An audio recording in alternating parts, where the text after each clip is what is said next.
Found a way to connect to the internet. Welcome to the QAA podcast, episode 345. Truly, tradly, deeply. Inside the Tradosphere with Annie Kelly. As always, we are your hosts, Jake Rakitansky. The Tokyo Drifter, known as Julian Field. Annie Kelly. And Travis View.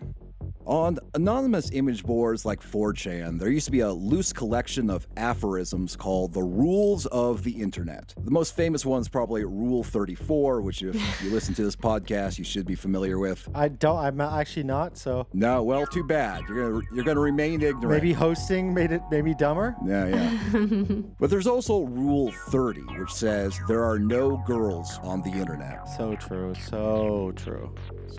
That's because to these guys, like, sex is gay, and there's no, like, nothing isn't gay in some way. Yeah, and also just because you'd be kind of foolish to, as a woman, if you were using 4chan or anywhere like it, to actually announce your presence, I guess. Yeah. That invites poor treatment. Yeah, so I did some digging into this claim. Wound up not being true. According to a 2024 Pew Research poll, in the United States, 96% of men and 97% of women use the internet. In fact, women are demographically overrepresented on the largest social media platforms like Facebook, Instagram, and TikTok. Men, however, still have the majority on Reddit, Twitter, and LinkedIn. Oh, so this so makes so much unsurprising. sense. Yeah. This makes so every bad thing. much sense. Oh my God, we just listed the 3 worst ones. Of course, once you establish that there are, in fact, women on the internet, that, invites some questions like, why? Where are they? What are they doing there? Who exactly are they posting on the internet for? How are women online learning to navigate the challenges of being a woman in real life from other women online? Me, it's more like, how can I harass them? What's their address? What's their middle name? What's their social security number? Classic Bernie, bro. Is there any way I can swat them? What's their class in World of Warcraft? Yeah, these kinds of questions may sound a little condescending the way I'm asking them, but when our UK correspondent Annie Kelly unpacks these kinds of questions, they make for some really genuinely perspective-changing podcasting. Thank you. I mean, I think part of that might be because I am also, despite being a noted woman, I am also a little bit of a stranger to a lot of the spaces that I'm looking at in this series. I guess because my research has always been on the far right and the manosphere, I've always been on the kind of more masculine side of the internet. That's been my haunt. And I've obviously done some research on I think, I reported on this podcast about QAnon spreading through parenting groups on Facebook, which was a lot of mums during the pandemic and stuff like that. But I've never, honestly, until I've started researching this series, been heavily on Instagram and TikTok. And now I'm on there all the time, and it's driven me insane, but in a very feminine way. Oh, yeah. No, the scrolling and the feed has never been worse. I really cannot emphasize this enough. You have to actively reconfigure your algorithm lest you be sucked into these various rabbit holes. The first one, if you're in any way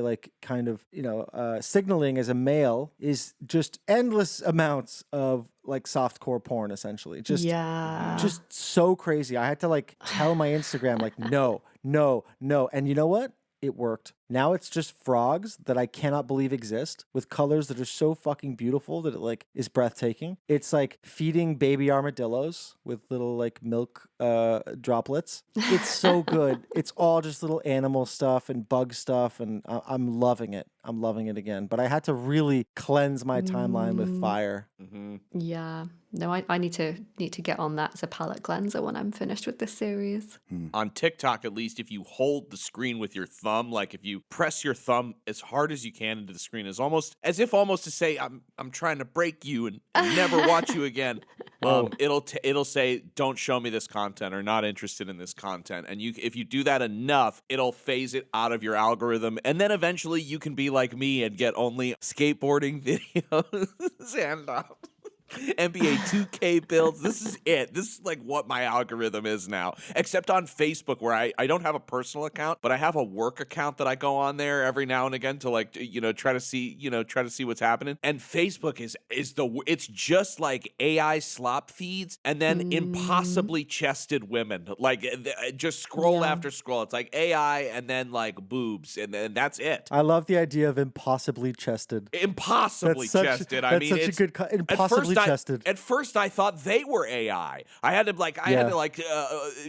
scroll up and scroll back down to restart the video a handful of times and stay on the video even for a little bit to just, is it real or is it not? Well, something I can't figure about Facebook is it's clearly figured out that I like history stuff, that clearly I'm doing something where sometimes a little historical fact or story or vignette will pop up and I'll clearly I don't think I'm liking any history pages, but clearly I'm pausing enough to read it or whatever. But something I've noticed is that it will often AI replace real photographs of people's faces and stuff to make them more a hunky or more kind of really babylicious. I don't know. I'm just looking and it's this is Queen Victoria's granddaughter and it shows you a black and white photo and it's here's her life. She ended up marrying this duke, blah, blah, blah. But this woman quite clearly isn't a Victorian woman. She's got Instagram face, right? She's got the she's babylicious, as you would say. She's babylicious, yeah. And I'm just this isn't right. And then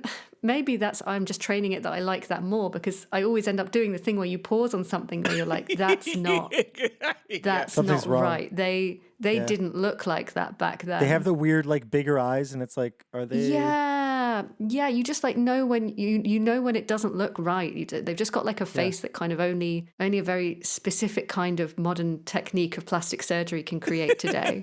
Well, you're looking at these pictures and your brain is going, that's not right, but your body is like Goldilocks at the end of the book, just. I'm it's history, but they're all sexy. Travis is so horrified. He's lifting his hand. He's looking, pissed off. What I was going to say, Annie, is that I think it's worth a victory lap that a long time ago, and this is maybe my favorite Jake story ever, that, cast Annie as Queen Victoria about to eat a child and Prince Andrew's involved. The episode's called Prince Andrew Doesn't Sweat. He has been stripped of his royal titles. So good job, Annie, big fucking W for you. You finally got my man stripped. Yeah. I know, I noticed that, but don't you think it's all a bit convenient? Because now, when we try and report on any of his misdeeds, we'll just have to be talking about someone called Andrew. No one's going to know who we mean. It's genius. It could be literally anyone. Yeah, Andrew, this guy Andrew is a child molesting pedophile. And we can't do really much more to describe him. If you see anyone called Andrew, treat them with hostility and suspicion. You can't know if it's not that one. I know a couple Andrews actually, so that maybe I won't encourage that. But I will say he should be known as the artist formerly known as Prince Andrew. He needs a symbol. He needs some sort of Ankh or some sort of Epstein Island symbol. So the reason we have you on, Annie, is because next week we are going to, on our podcast series network, Curse Media, we're going to release your brand new 6-episode series, Truly, Tradly, Deeply. And it's research written, hosted by yourself and the PhD student, Megan Kelly. No relation. Want to get that clear. No relation either. And not a news host also. Or the right-wing news host. This is so fucked. She's building the Kelly clan, and we've discussed this. It's been a long war between me and the Kelly clan, and now it's there's a new Kelly, but don't worry, not at all related. Everything's fine. No relation and not sneaking up on you. Yeah. Hey, so this new field has also arrived for some reason. We don't know. We're not building armies against each other on the border. That's why you had to go to Japan, shoring up military support. Yeah, I'm trying to find some Japanese fields. Maybe they can help me out.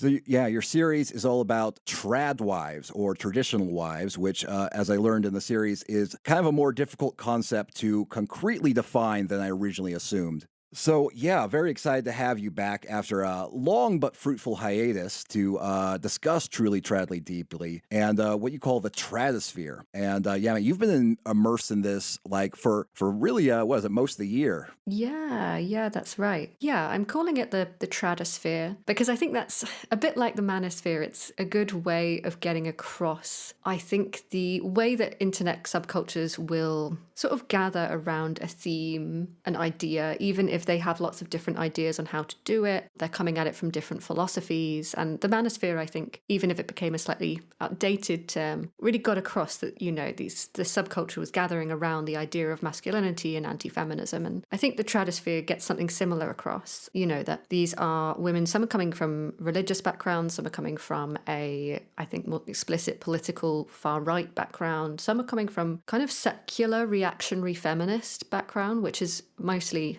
UK based, I would say, but they're all sort of gathering and exchanging ideas around the idea of the return to traditional gender roles. What's kind of difficult is that not everyone in this sphere defines as a tradwife because of how that term has become, I mean, just like really common slang, I guess, and often a sort of way that people will, it's a bit of a pejorative. So there are people who identify as a tradwife, but there's also a lot of, I guess, kind of mocking the concept, even if as they embody it, and they'll say stuff like, oh no, I'm a biblical wife or something like that instead. Oh, wow. Biblical wife. Jesus Christ. Oh yeah, that's a big one. That's when instead of doing domestic violence through, you know, like fists or whatever, you hit the woman with Bibles. And that is a way to avoid, you know, being prosecuted. It's a bit like in jail, how they hit people with, you know, phone books. So what a beautiful thing. Do they?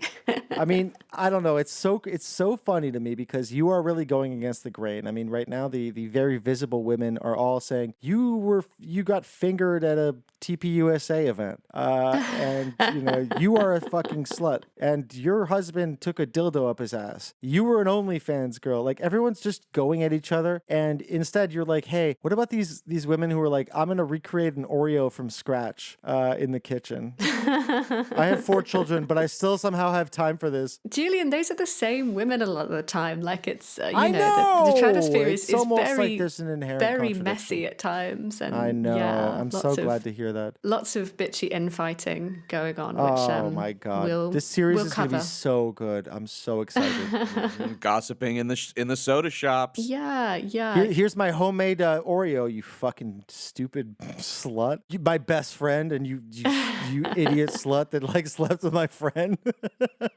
Yeah, I mean, there's a lot of competition going on, I think, you know. Of course, as is, you know, with us too, you know. I mean, as like co-hosts, you know, we are always trying to cut each other down and interrupt each other. Yeah, we're all competing to be the best wife. That's right. I am competing to be the best wife to Jake and Travis. Yeah, I said Jake's sourdough sucks one time. He got really upset.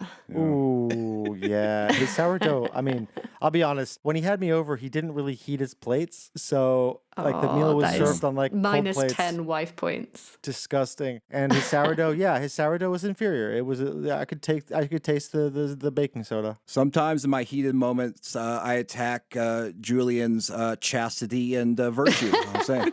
That's so true. You're always telling me that my cock cage is being unlocked and that actually anyone can access it. I've been totally outclassed here. The bits that you guys are doing is involving stuff that like is so foreign to me. I'm so far removed from any of that stuff. Jake is like, "What is sourdough?" I'm literally getting the only videos I'm getting right now. It's like how to dominate the competition. If you suck at 2K26, here what moves can you equip to beat the competition? That's a big thing in the tradwife scene, like how good you are at 2K. It's the same thing. It's the same thing that Instagram has been doing to me for years. It's like here's the bald going bald here. Oh, dick don't work. Here are the builds. Too short. Here's shoes that like make you taller. And now they're coming after my video games. They're going, oh, suck at 2K. Here's a guide. Here's a OP animations that you can equip so you can like be good and still suck. Hips not birthing enough, you know. Hips not breasts not feeding enough.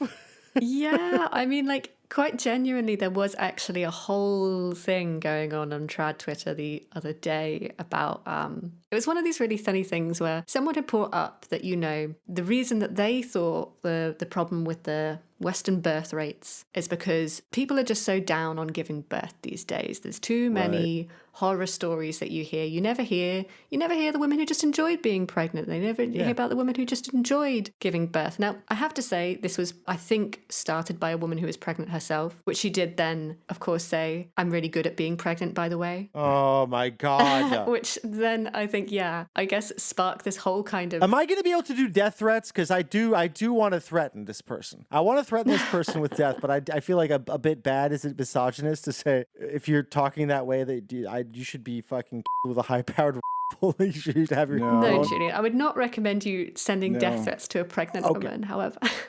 Right. I thought she had maybe given birth already, which would make it totally fine. You give her a 3-month postpartum grace period.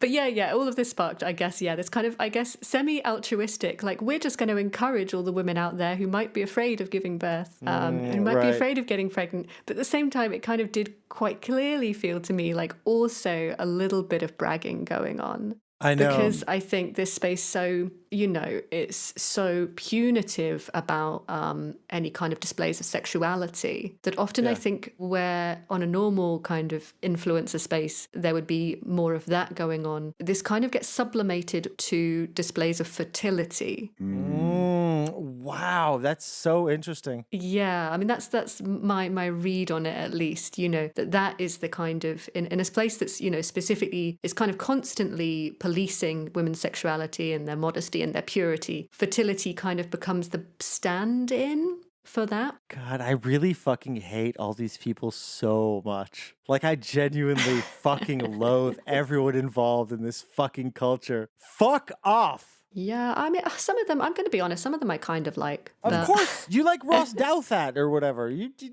beautiful, wonderful. You're a wonderful, intellectually superior Catholic. That's all I have to say.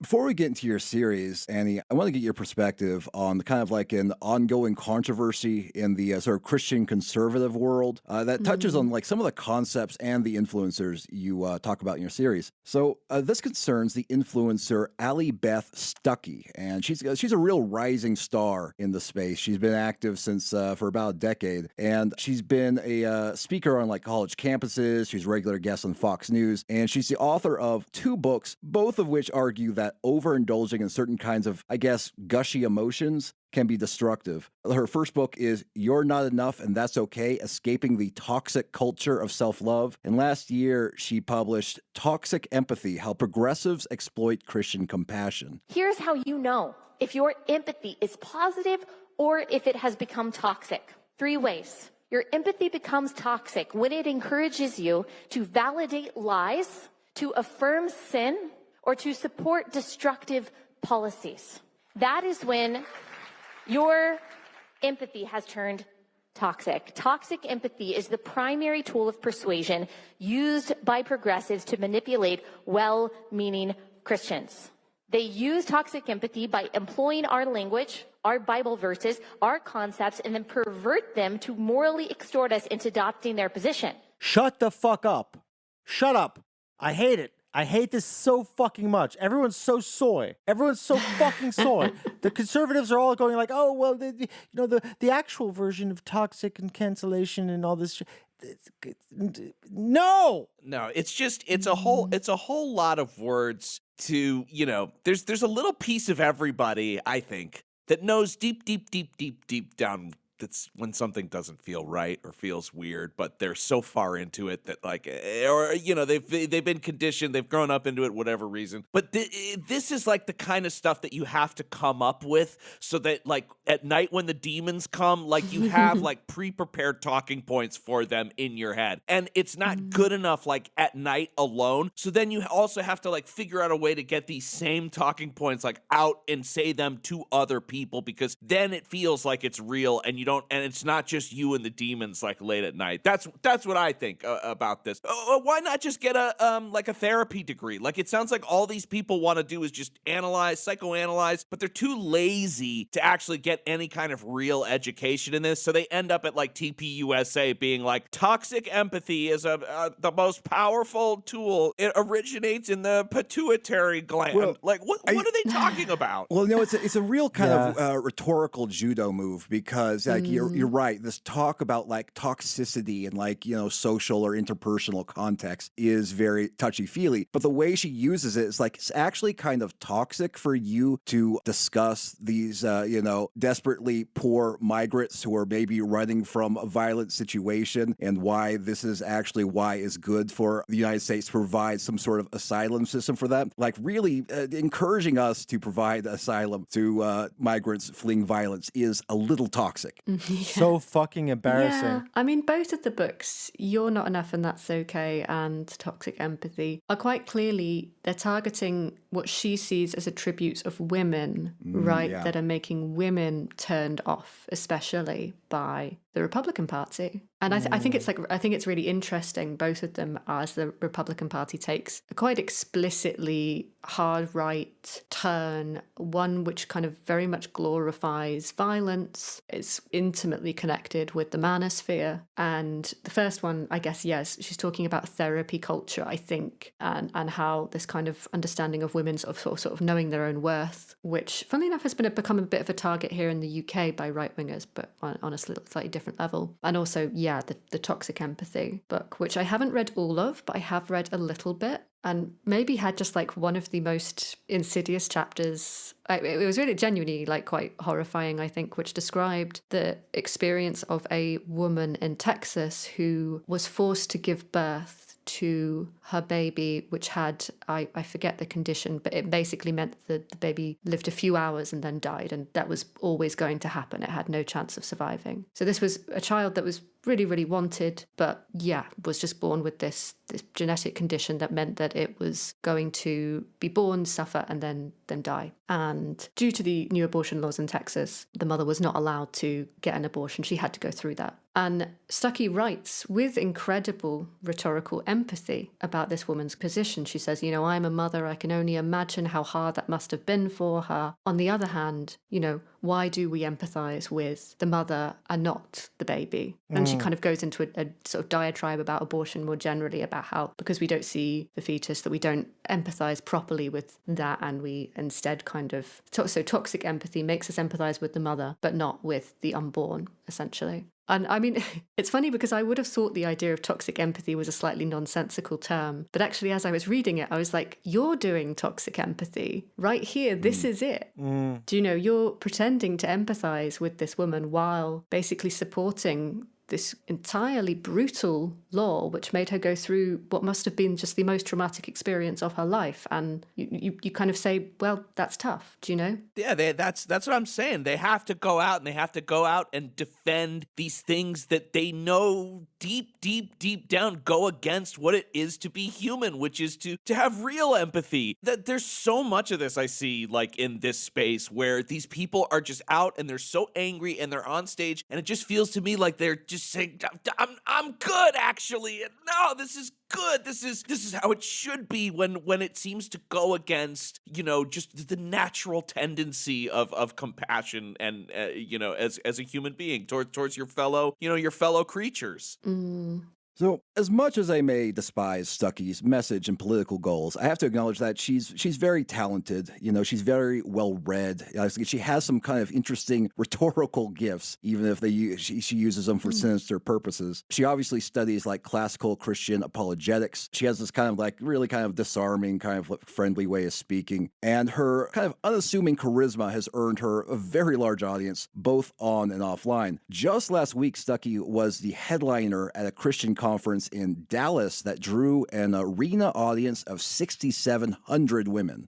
Now, given all that, you'd think that, the conservative Christian community would feel nothing but pride and support for her. But this is not the case. The problem is that Stuckey is a married mother of 3, and she seems to spend a lot of time on her successful career as an author, podcaster, and pundit. This is a little girl bossy for some conservative Christians, and some of her speaking activity, according to them, gets dangerously close to preaching, and women preaching is a big no-no in the community. So Stuckey has defended herself against these allegations by arguing that, while she is capable of preaching, she actually doesn't because that is not her role as a woman. Even though I know I am mentally and physically capable of stepping to a pulpit on Sunday morning and delivering a more biblically sound, exegetically exquisite, persuasive, and dynamic sermon than many male pastors in America today, I can't do it because that is not the realm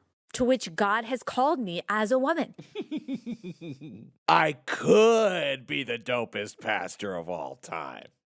Yeah, I mean, she obviously got in trouble for that one too. I saw quite a few figures on, I guess, the Christian right denouncing her for having the audacity to say that she could be as good as a man, even if she isn't called to that. But it's an interesting example, I think, of basically how much more confident the American right has become on gender essentialism than even it was 10 years ago. Funnily enough, I actually found, I haven't included it in the final series because it doesn't quite fit, but I found some old interviews with Ali Stuckey, and this was about 10 years ago, and she sounds like a girl boss. She's talking about how, there's sexism on the right and we need to be more confident calling it out. Like, even now when she does defend herself against quite clearly sexist allegations, she never uses that language anymore. And I think you see this actually on a lot of female figures who've been around on the right, as I think the right has become, I would say,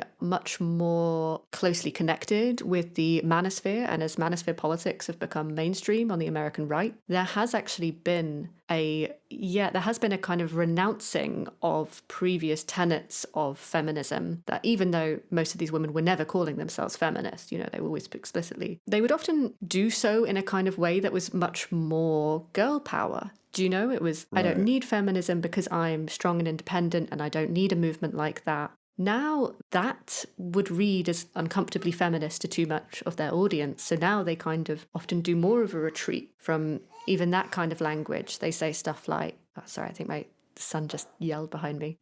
There's even a retreat from that kind of language now, where it's, they wouldn't even, most of them wouldn't even dare say, I'm strong and independent and want a career. They will back away from that kind of language because I think of how much of a zeitgeist anti-feminism has become on the far right, and how, because it's a reactionary movement, it's never quite satisfied. It just wants to take more and more. I mean, even to the extent that it seems like she stopped talking about, I guess, like gender-based sort of like hostility. Like you would recognize that sometimes, I'm like, obviously sometimes I'm attacked or insulted or disrespected, because I'm a woman. But, there's like something that you can shrug off. But they feel like she isn't willing to acknowledge her personal experience in that way anymore. Yes. Yeah, I think something similar has happened with Megyn Kelly, and this time I have to be specific. I don't mean my very talented, brilliant co-host on Truly Tradly Deeply, Megyn Kelly. I mean American former Fox News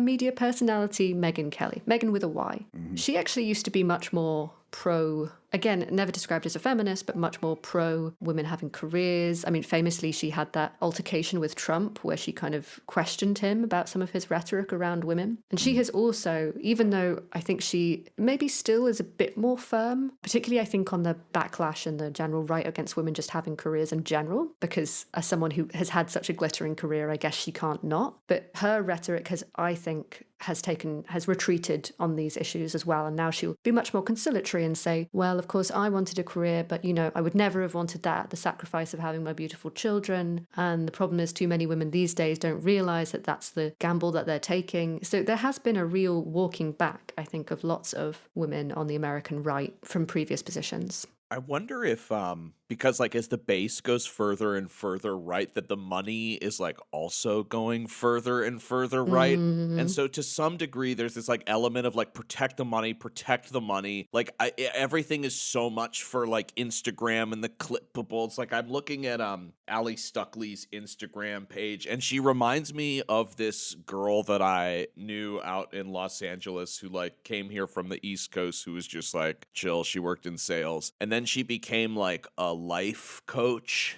And you see a lot of these, like if you're on social media, especially on the West Coast in cities like Los Angeles, where they almost adopt this kind of like template where they're like, have you ever felt like lonely and afraid? Like, well, girly, you're not alone. Yeah. Here are 3 things to do. And it's all kind of this like, and like everything is curated, and they have like the right thumbnail with the block of text that's doing this. It's like there is so much of this that's so performative and like capital driven that like it makes sense to me actually that everybody's walking back their shit, because they don't actually give a fuck anyway. They're just like trying to protect what measly little carving that, you know, that they've made for themselves without having to like sit in an office from 9 to 5 and like listen to a boss who they fucking hate like most everybody else, you know, in the world. It's so important to get away from that. If you can, you will compromise whatever ethics or morals that you've established for yourself. I feel like I'm Julian right now.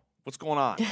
So Allie Beth Stuckey, so she kind of like justifies the fact that she does absolutely anything else with her life besides be a wife and mother by identifying as a complementarian. And this is something you discuss in the 2nd episode in your series.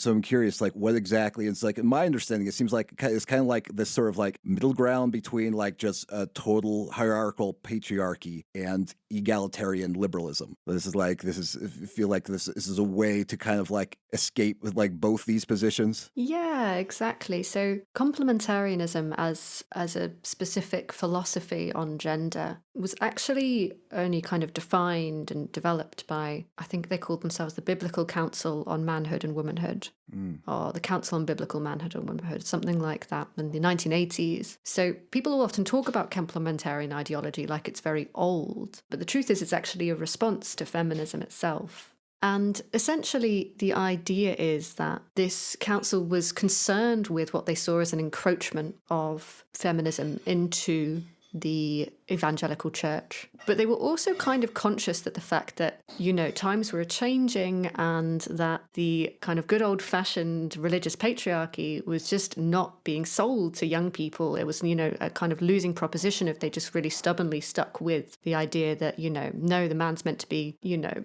the dominant force in the household and you are to submit to his leadership. So they kind of softened this approach a bit more and decided to rely on the concept that men and women were not better or worse than one another. They complemented each other, you know. Men were just better at some things, women were good at others. But together, if they worked together in harmony, you know, they were part of a wider whole. They were part of a wider family unit. And it might, interest you to know, you know, that there's still some people in the evangelical church for whom complementarianism is considered, you know, unbearably woke, which is often funny because I think feminists and feminist theorists often find themselves railing against complementarianism. But I think it had a lot of appeal for people because I think there is something to that, whether you're in a, you know, whether you're in a heterosexual relationship or a queer one or whatever, that I think often people do find themselves to be attracted to something in their partner, something that they kind of want, something that they know they lack a bit themselves. Do you know? Sure, yeah. I think, the example that me and Megan talked about is that we're both kind of quite sort of neurotic types, and I think we'll look for some calmness in our partners, I think. And I think, you know, so that I think was quite clever because a lot of people were like, yeah, sure, that does sound a bit like my relationship, actually. You know, I'm not so good at this and he is kind of good at that. Yeah. And so I think it worked, and it had a romance to it as well, which I think was another way that biblical submission, which was becoming a tougher and tougher sell in the post-woman's lib era, became, you know, sort of prettified, I think, for the modern generation, but I think particularly for the social media age. Prettified. Yeah. Well, yeah, one of the ways that Stuckey expresses her complementarianism is that, she believes that, like, she defers to, like, male Christian leadership in, like, the home and the church, but, like, in civil and social life, she justify going to a conference and speaking to a group of women. She can justify having a social media presence that, like, is specifically tailored to communicating with fellow women, and then she can be a public figure in this way without it sort of violating some sort of like conservative Christian biblical sort of like concepts. But some conservative Christian commentators just think this complementarianism is it's too far, just outrageously sort of progressive and liberal. I mean, like Stuckey's comments about like you mentioned, how she can preach a sermon, but she just doesn't, even though she could, if she did, she could do it better than like many men who work the pulpit today. So that sparked a lot of controversy. Some argue that Stuckey is like wrong because like in their view and in their understanding of the Bible, women like metaphysically cannot possibly preach a sermon. Yeah, it's like have you ever taken a shopping cart like too far deep into the parking lot and the wheels just kind of lock up on you? The same thing happens whenever a woman tries to ascend to the pulpit. She'll get to that first step and her feet just kind of lock. It's like like God has put a little bit of a barrier there. Yeah, it's an interesting kind of view. So I mean, like this is the commentary from sort of a conservative Christian who sort of endorses the patriarchal view, named A.D. Robles. God has given us this clear prohibition because of the way he created women. And so it's not correct that she has the capability of preaching a dynamic sermon. It's not correct. That's not true. She has the ability to say words. Nobody's denying that, because I saw some people saying, well, this is just ridiculous to deny this. Of course she can say words and theological things. Well, no, of course she can do that. But that's not what she's saying here. She's saying she's capable of preaching. Fundamentally, she's got an egalitarian assumption that she's just as capable as these men, in fact, more capable than a lot of men, to do something that God designed her not to do.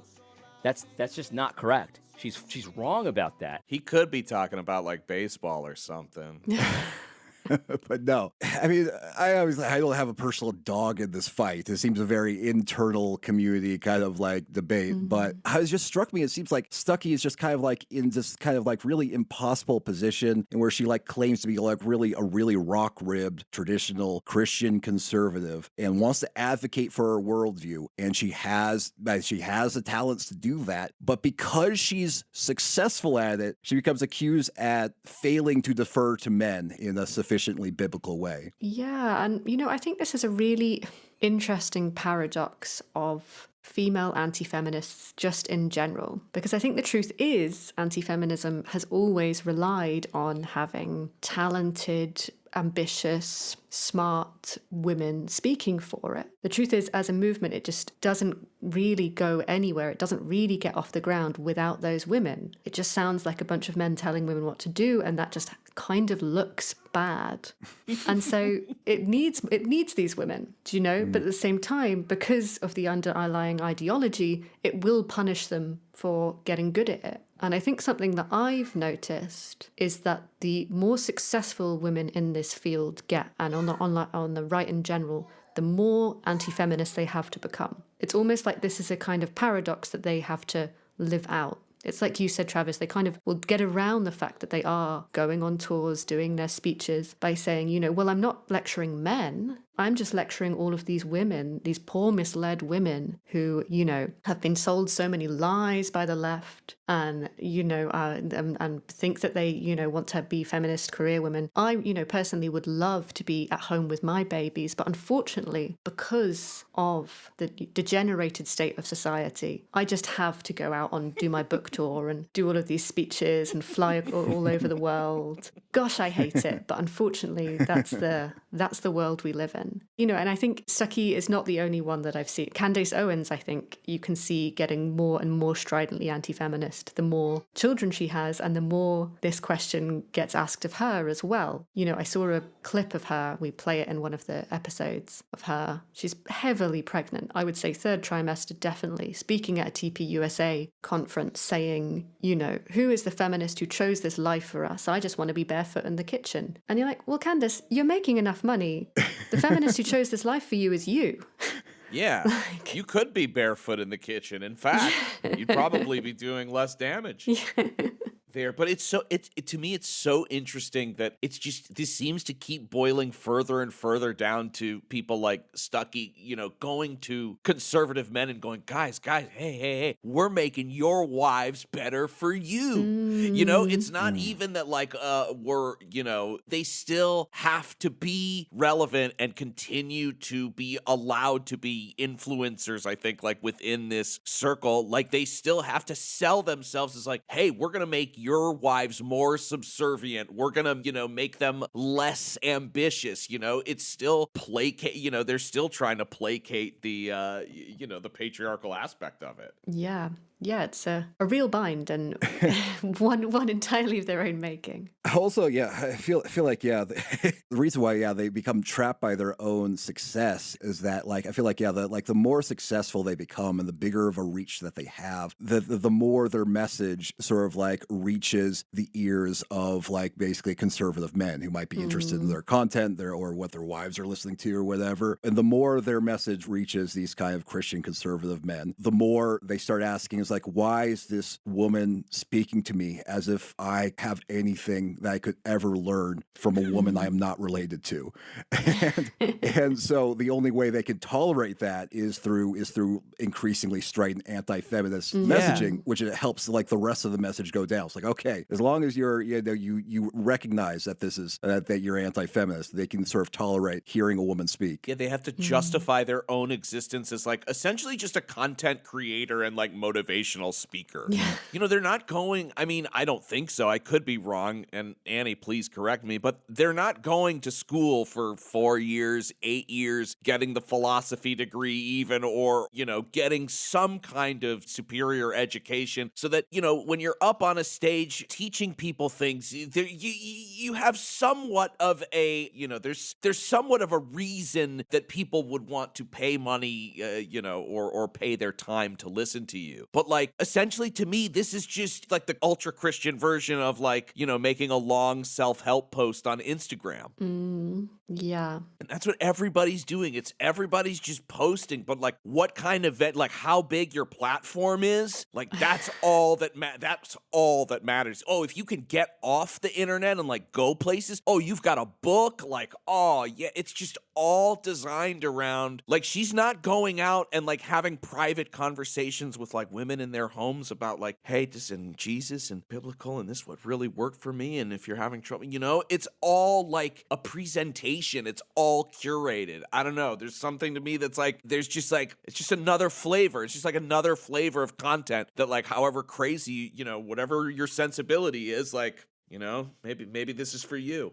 One thing that really got me locked into the first episode of Truly, Tradly, Deeply is that you take the time to define and unpack your terms, which I'm a big fan of. Very Adler-esque of you. So if I were to come across a woman's social media feed who is sharing stuff about her family, how would I know if they are a trad wife as opposed to just a woman who happens to have a husband and kids? Yeah, this one was very important to me because I think as the word tradwife has become such a buzzword, there's also been a lot of slippage, right? And people will often use it to just mean any woman who is a stay-at-home mother. And in fact, even when I wrote an article about it, I think it was maybe in 2018, I was writing specifically about a culture that was an offshoot of the alt-right, the white nationalists. And, I got so many people saying, Annie Kelly says that being a stay-at-home mother means you're a white supremacist. But I wasn't talking about stay-at-home mothers. I meant this very specific online subculture. So I wanted to be really clear on just defining what it is that I meant. Because I think, for one thing, we already have the term stay-at-home mother. It's a really good term. But also there was something more to this sphere, right? They're not just stay-at-home mothers. They are often subscribing to a specific relationship dynamic, which not every woman who stays at home is, which talks about, usually a complementarian lifestyle.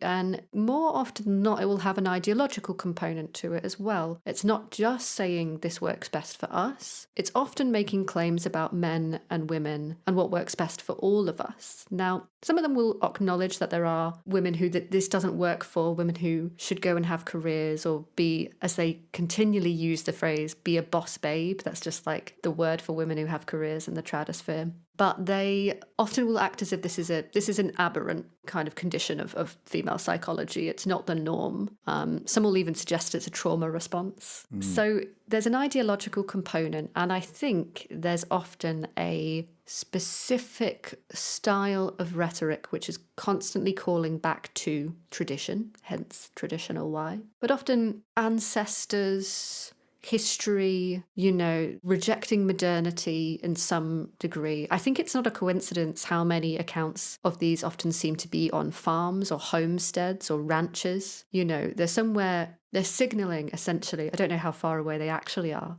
They could be very far away. America's huge and most of them are American, but they're signaling, I think, that they are separate, apart from modern civilization. And that seems to be a really significant part of the puzzle too. So those were all things you just come across a reel of a woman talking about looking after her kids. And there's a few visual cues you start to look for. You start to look for, is she wearing a pretty linen dress? Is she, does she have her hair in a sort of long and flowing? But that sort of stuff, is just fashion. That's just aesthetics. And there are, funnily enough, some women who look like that and are stay-at-home mothers, but are kind of also talking about their support for feminism and vaccines and all of this stuff, which was giving me the signal that this is not someone who is part of this subculture. So yeah, it was a kind of holistic view. I would look for all of these little signals together, but then some of them do just very helpfully just straight up just go, "Hi, I'm a tradwife." Near the end of the first episode, like you mentioned something about how like when men talk to you about like online tradwives, they say like, isn't that just fetish content? And I have to confess, like prior to listening to your episode, reading your scripts, that was kind of my assumption because of my experiences online. What happened is there's like 2023 or so. It's like my understanding was like mostly informed by like glimpses on Twitter and TikTok. Like sometimes I would just be browsing TikTok and like I'd see a content creator who to me appears to be like performing a kind of like tradwife character, and there'd be like a short scene of them like preparing a meal or feeding chickens, and it seemed clear to me that like the content was like, it was superficially kind of like simple and wholesome, but it was like geared towards a particular male fantasy. But as you kind of like explain in the series, like this is the TikTok algorithm trying to understanding that I'm a man and trying to trap me into a certain content loop.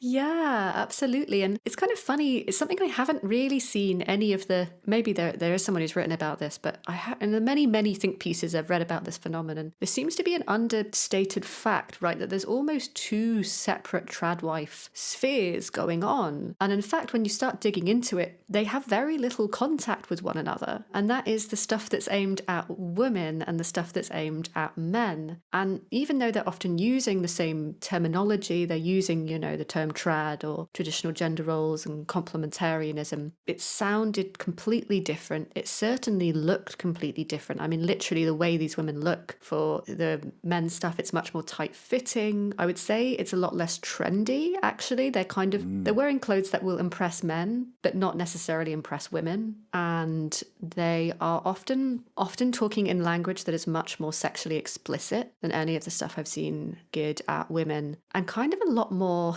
sassy, straight up mean, in fact, often about other women who don't choose this lifestyle. Just, straight up calling them whores and sluts and hags and stuff like that, which it's kind of interesting because even though I think a lot of the stuff that's aimed at women is quite like ambiently derogatory about other women, it kind of doesn't use that language. It's not so confrontational. It's much more, shall we say, well, I'm so sad for all those women who didn't love their pregnancy, but I loved mine. I would say it's a bit more passive aggressive in that regard.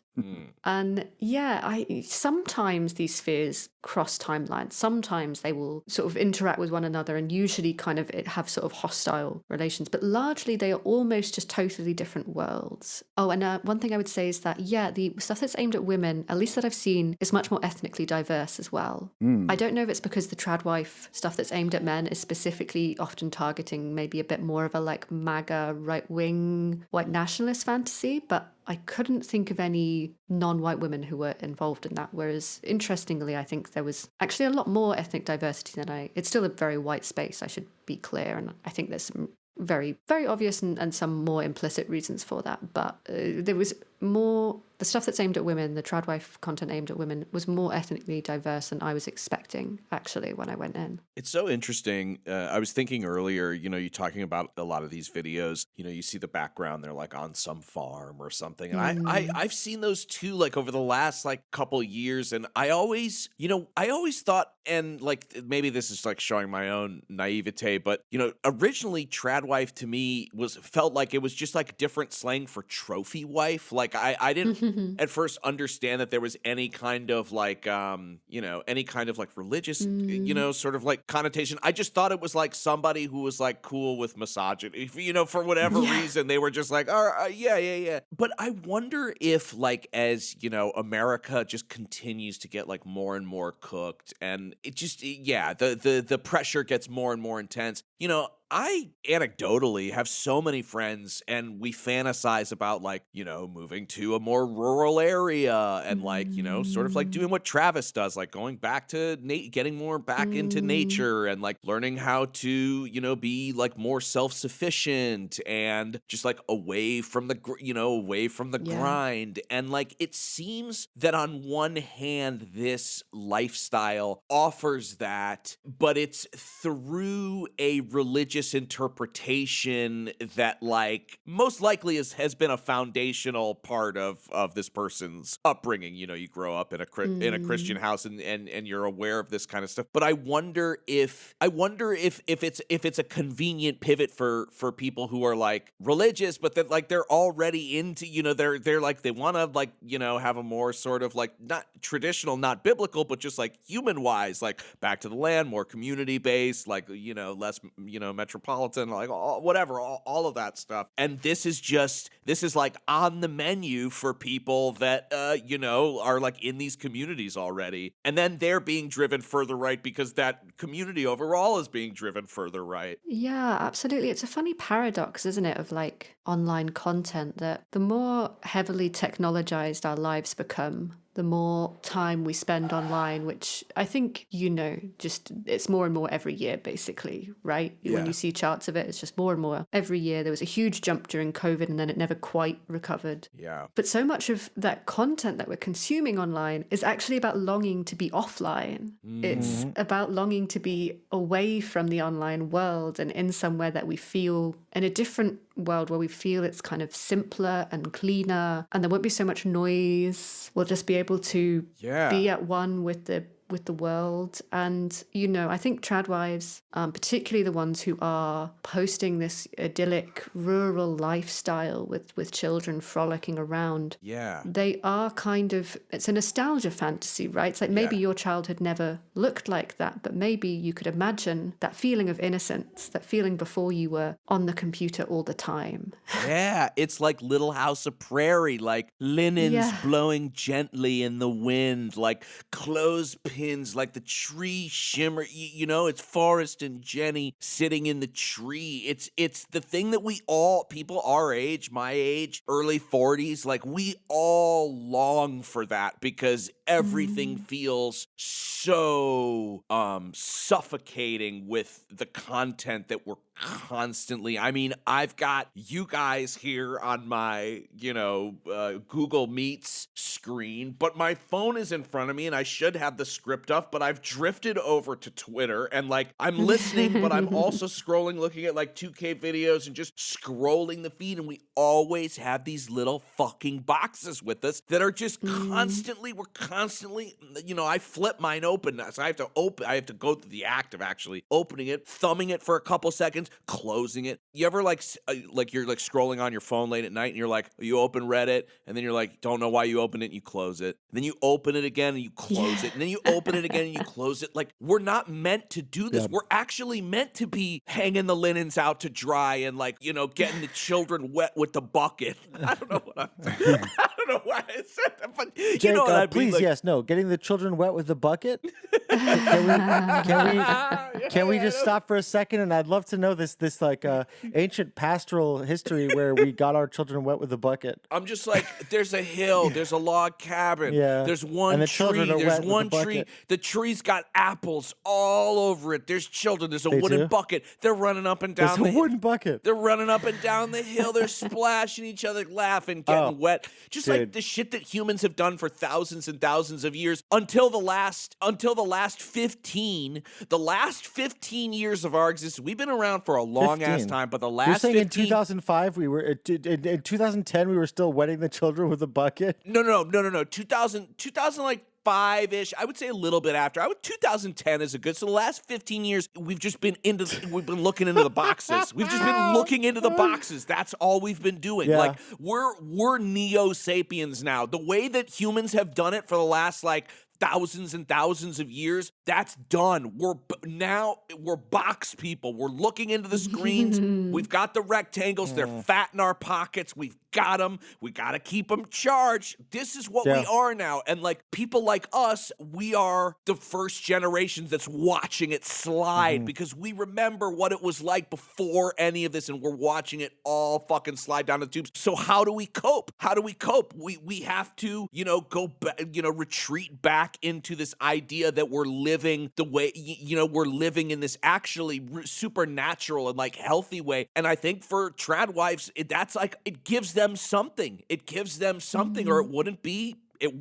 talking about it now, and you wouldn't have certainly enough material to do an entire miniseries on it, I miss the days where we would get so poor that we would have to wear a barrel. I miss the days where we would be falling asleep on the side of the street and our sombrero would be kind of popped up by our snoozes. I miss the days where there would be a tunnel painted on the side of a wall and we would run into it. I miss all of those days. That's what we're meant to do. We are meant to execute follies in the third dimension, not just like yap online and be like, oh, well, here are 3 ways you can, number 1, and then like a string of emojis. Like, we're not meant to all be turned into commercials, which is what we all are. And I think that there is a psychosis that is ripping through the species, and there are these like bizarre, archaic outlets that fulfill some kind of prehistoric, need, but unfortunately, because we're flawed, like they come with these like horrible other, these horrible other pieces of it. Like, it can't just be, I want to live out on a farm and like feed the chickens, and like it has to also be like, here's a video of it, and and I'm gonna make money off of this.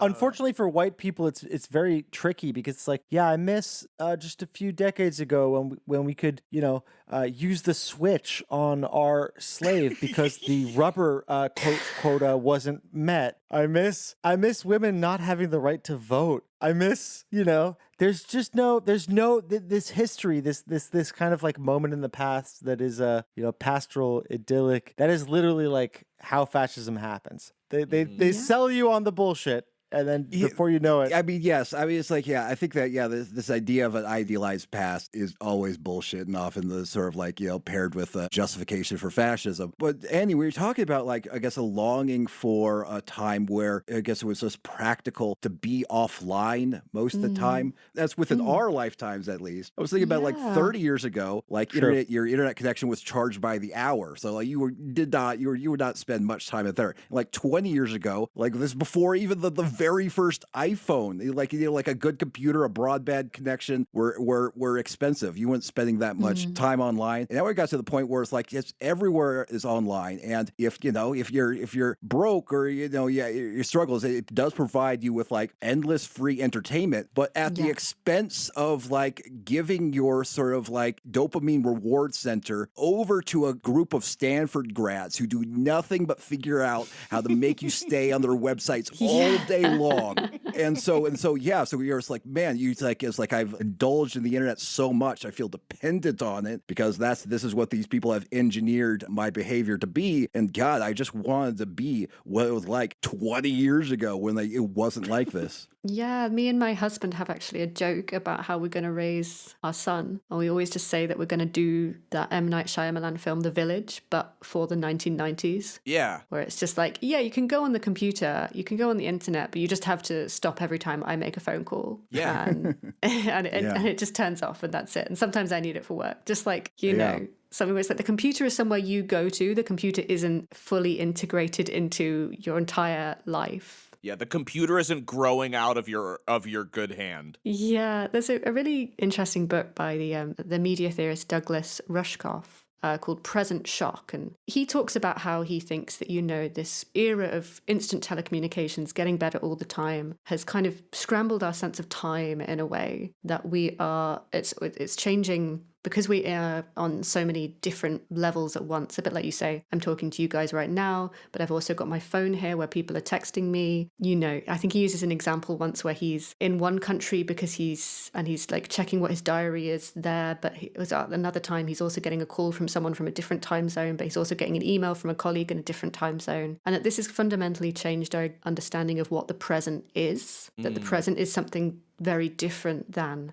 people in the past would have understood it. And I think it's interesting how many of the tradwives will talk specifically about their lifestyle and call it slow living. It's another buzzword of theirs that I often see in their bios. So I think there's like something going on with that understanding of time where they're actually rejecting the kind of, or making a show at least of rejecting, because ultimately they are still influencers and this is their job, but they are making a show of rejecting the constant intrusion of technology into your lives. And I think that's part even of rejecting, what they call, when they say they don't have a job and often like minimize the job that they do have. What they're essentially saying is that like, I don't have a job where my boss can always call me and I'm never off the clock, right? Because even if I have a commute, my boss can always call me at any time and make me do some work and I've got my laptop and stuff here. I think they're rejecting that notion of work, which again kind of has really changed how we're mediated just through how good our technology has gotten in the last 20 years. It does make me wonder because it's like, if you read like an Upton Sinclair novel, you get an actual impression of what life was during the industrial age. Like it was like, going and like poisoning your lungs and like shredding your hands at like the meat factory or whatever. And then going home with very little time and energy and spending that time drinking some of the worst grain liquor you can get and beating your wife. And now we're like, actually like the past was, insert here, insert whatever that we're being fed, right? And like, of course, yes, does living in nature exist? Of course it does. But it's kind of oftentimes being the dominion of people who could afford to escape from the industrial cycle, which is the majority of how most people existed. And it's the way that humanity has subsisted since industrialization. And so, obviously you can also get into, the rights of different, groups of people and such. But I think it is important to remember that like that wasn't really the history of most people. Like you would have to be a very, very privileged person or kind of luck out in general. Like, oh, my dad brought me up on this. And then if that does actually come true, if you really do manifest the totally natural history that we're all fucking dreaming of, it's not Little House on the Prairie. It's fucking subsistence. It's like this year's crops fucking died. Yeah. And I couldn't raise them. My child is going to die like before it reaches, like 6 months. We cannot feed ourselves this winter. I do think that we kind of tend to idealize in various different ways, not just the idea of the internet. And of course, the 90s is great. Hey, interesting that you would choose that. This is not to be condescending to like you or Travis, but the 90s were literally the economic boom under like neoliberalism. It was the flooding exploiting of the economy with cheap money. It was the moment where we basically forfeited our future to get some, excess consumer goods in our present. And I do think that like a lot of this is just so ahistorical in like so many different ways. So yeah, I don't know. I just wanted to kind of blab about that for a moment. Yeah, we blew it all on extreme flavored chips. Yeah, well, we were like, great. Oh my God. Like Moon this guy. shoes. Oh God. I want to be clear. We're only doing the M. Night Shyamalan The Village thing specifically for the internet setup in the house. Yeah. Oh, actually, I think you're doing the beach that the beach that makes you old for your son. It's very sad. It's because you want to hang out with your son.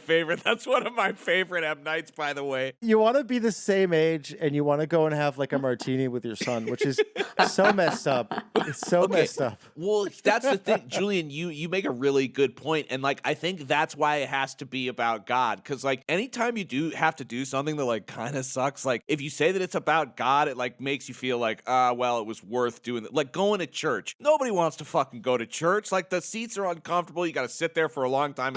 Jake, I love the idea that going to church is like something that someone would be like, it's about God. I'm just saying, hey, like, the thing? I'm just saying, like, going to church, like, it sucks, but, you don't want to go, it's about God. It sucks so it's like, bad, dude. you're out in the wilderness, like, there's no Call of Duty out there. Like, it kind of sucks. Like, here's the thing, like, there is a Call of Duty, but it's more primordial, Jake. Yeah, Call of Duty to Ezekiel Thome, your husband, who's also your cousin that, like, you were promised to when you were 11. Your Call of Duty is your duty to check all of the traps to make sure that some game came in this winter or else you'll die. Yeah, that's the only game you'll be playing is like poorly tasting, undercooked hair.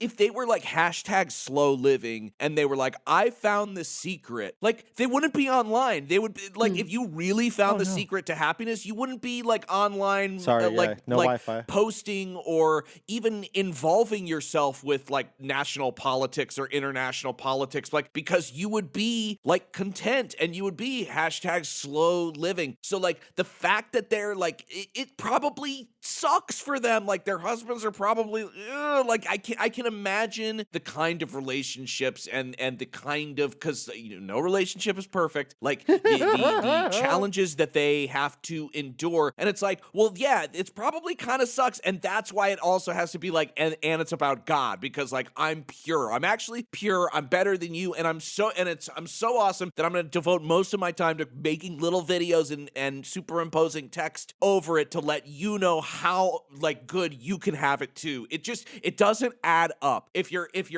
truly happy, you're not online posting. And if you're online posting about how happy you are, odds are you're probably not that happy. Yeah. Everyone's having a great time out in the wilderness until Black Phillip shows up. Everyone's having a great time until the goat is satanic.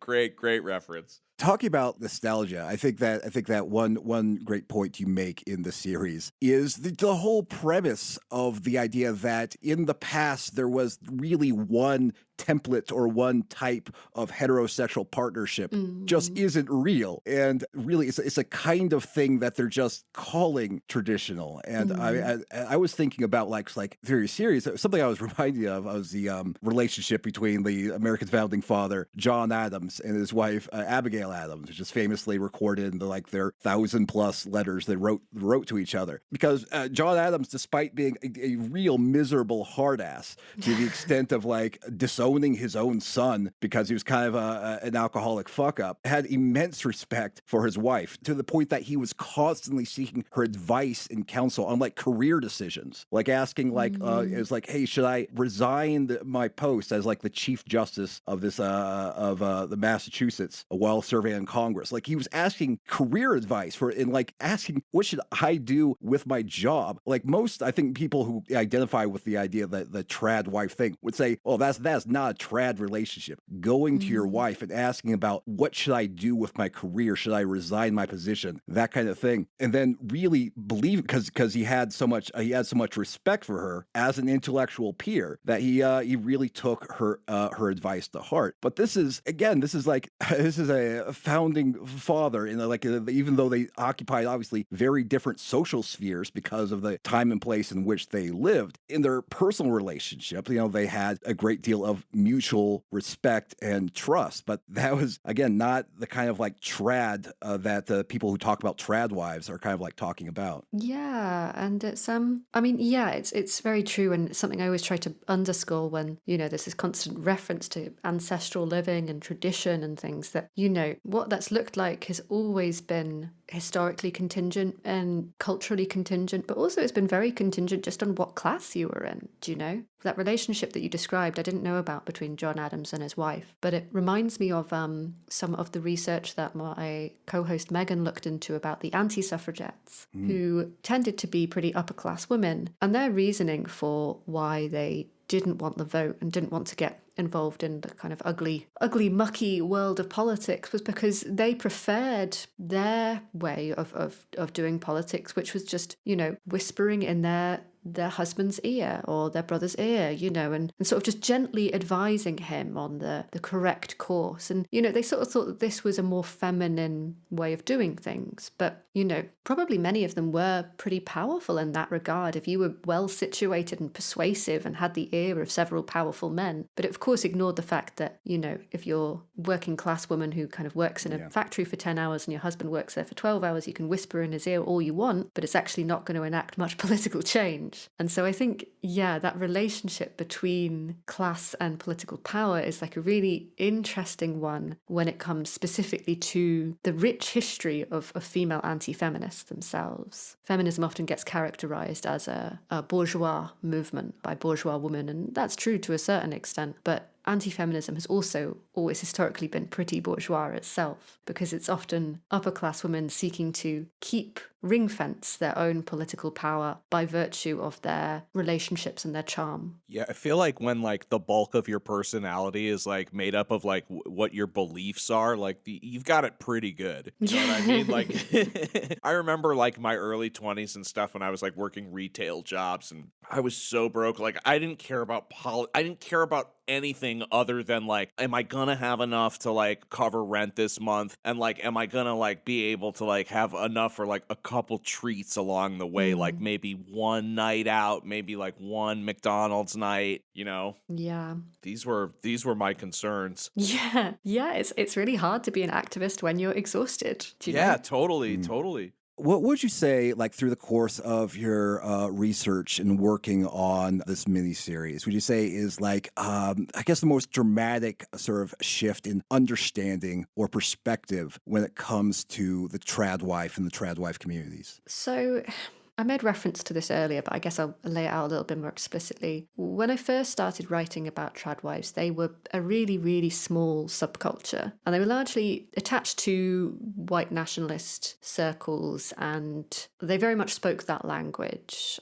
They didn't really have a great eye to what was trendy or aesthetic on women's social media. A lot of them played maybe with the sort of vintage 1950s thing, which was a bit fun, but it was pretty small, I guess. And I think one thing that is really different about the Tradosphere today is that it has gone so mainstream. Many of these women are, and I want to be clear, even though this circle is very right-wing and is still very attached to right-wing politics, it's something separate, I would say, from the alt-right, even if there are still some influencers who have a cozy relationship with it. But a lot of them don't. A lot of them are firmly posting lifestyle content. And I think this shows how the right has got a lot more sophisticated, actually, in how it approaches women, how it talks to women. Because even though a lot of this stuff claims to be apolitical lifestyle content, it is still making ideological claims. And I think probably the most similar parallel I can actually think of is how the manosphere did something similar, where it talked about the red pill as imbibing a whole political ideology, not just because it was, the right political argument, but because it gave you personally a sense of power, a sense of strength. And particularly, it's often when you read people who have exited these communities, will often seem to have spoken to a lot of young men when they were feeling kind of vulnerable, when they were in a transition in life, when they were just breaking up with somebody. They were offered this ideology, this way of looking at the world as a way to gain some kind of power and mastery over their social environment. And I think I see a similar way with the way the Tradosphere talks to women. It's talking a lot about wellness. It's talking a lot about peace and contentment. And a lot of that is subtly suggesting that women achieve this through withdrawing from their ambitions, from the public life, from their career if they possibly can. It's suggesting essentially a retreat from public life, from the outside world, in order to focus on their own well-being. And I think there's also an element here which is quite deeply in tune with the fact that the right is getting more and more, as far as I can see, obsessed with the concept of birth rates and fertility and pronatalism. And it doesn't strike me as coincidental that suddenly a lot of this rhetoric around what will make you as a woman personally happy. I mean, sometimes it's just, you have to be a mother, you have to have babies, or you'll be, as J.D. Vance said, a childless cat lady. But a lot of it's a bit more insidious than that, because it's saying stuff like you need to get off your birth control. It's toxic. It's making you miserable. It's making you, depressed. It's you won't be pure without it. You want to be natural. And I think this stuff is quite insidious because it's harder to argue on a political level. How do you debunk a young woman saying, this made me happier in my personal life? You sound crazy trying. And yet the effect that it has of all of these women, all giving their testimonies, all saying you personally will be so much happier if you give up liberal politics, if you give up a belief in egalitarianism, if you retreat from any ambitions that you might have, if you get rid of your birth control, if you at the same time, it feels to me like it's clearly making an attempt to shift the culture. And for a while, you might have been called alarmist if you said that the manosphere was going to shift the culture. But I think we can visibly see that it has. And I guess I think something similar might be happening with the Tradosphere and going under the radar, even for a culture that is so visible in some ways. Yeah, I mean, this is something I really, really enjoyed. The way that you really went deep into like the dynamics and the motivations of the people who create and consume this content. And I think it is attempting to write it off as silly if you know very little about it. It's women playing dress up or something, or like doing some sort of domestic sort of like performance or something like that. But no, when you really get into it, it's like it's the wrong solutions, but is a sort of like, it's a system and a community that is offering at least the rhetoric of solutions to problems that people are really feeling. Yeah, absolutely. And it can be an uncomfortable position to be in when you're critically analyzing this stuff, because you can find yourself reflexively taking on the position. And I guess you guys will know this better debunking conspiracy theories, right? Just because you don't think Bill Gates is doing whatever evil scheme doesn't mean you're endorsing Bill Gates and saying he's a great guy, like everything he's done is perfect. Yeah. And I find a similar frustration when you're, saying, well, no, I don't think we would all just be happier if we just gave up our right to vote and just went back to scrubbing kitchen floors. But at the same time, I'm not saying that I think that the work-life balance for most women today is perfect. I'm not saying I think the modern dating landscape is perfect. I think it's got a lot of problems. Do you know? And I think that's where I've tried to meet some of these influencers where they're at. I've tried to identify where I think the critique has a real grounds for resentment, and I can see why these women's audiences are grateful to them for articulating it, even if I don't agree with their solutions. Well, I feel like all popular movements, especially things that tend to go like viral online, like do on some basic level address like a core thing that we feel is like incorrect. And it's, you know, as Travis famously said very early on in this show, the marketplace of realities. You know, it's not enough, I think, anymore to just pick something and kind of like make a go at it on your own. You have to also convince other people that it's the best way and that they should do it too. So I can't wait to listen to these 6 episodes and find out more about this. I can't wait for everyone. It's going to be, we're releasing that. It's going to be next week. It's going to be, we're going to release the first 2 episodes on the 29th. And let's go.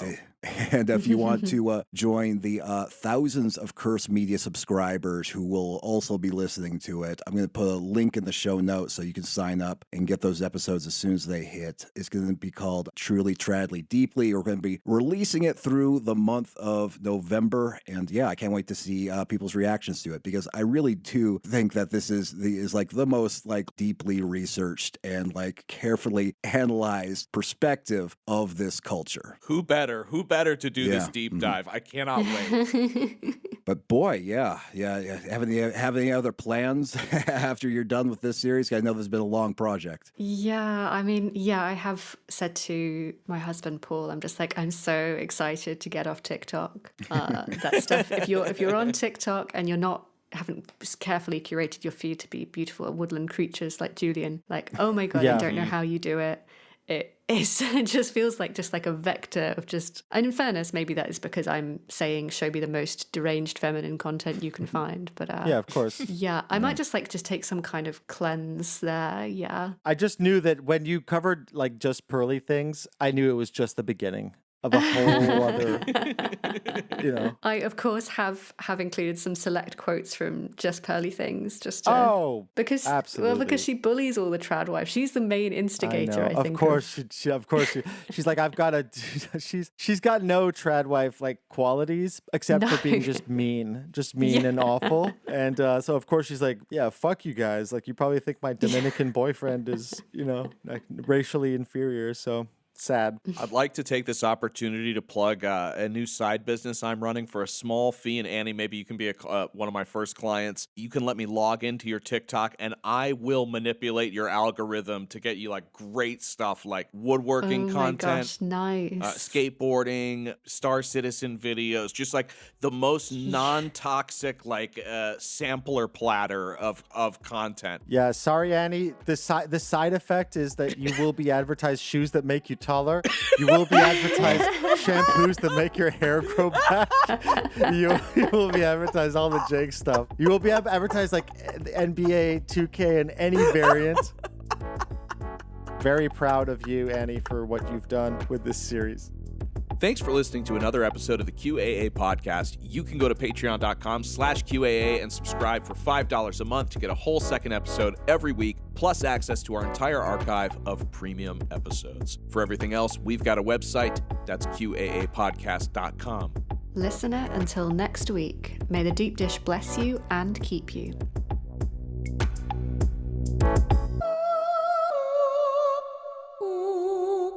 We have auto-queued content based on your preferences. If you don't know me, my name is Alex Clark, and The Guardian recently accused me of running a psyop to turn American women thin, fertile, and conservative. I'm here to publicly say the accusations are true. Ladies, welcome to the biggest American conservative women's conference, YWLS. And by the way, this is our 10-year anniversary. You are in this room and you are witnessing a cultural revolution. Less Prozac, more protein. Less burnout, more babies. Less feminism, more femininity. They told us to trust the science, but they didn't tell us it was bought and paid for by Pfizer and Pepsi.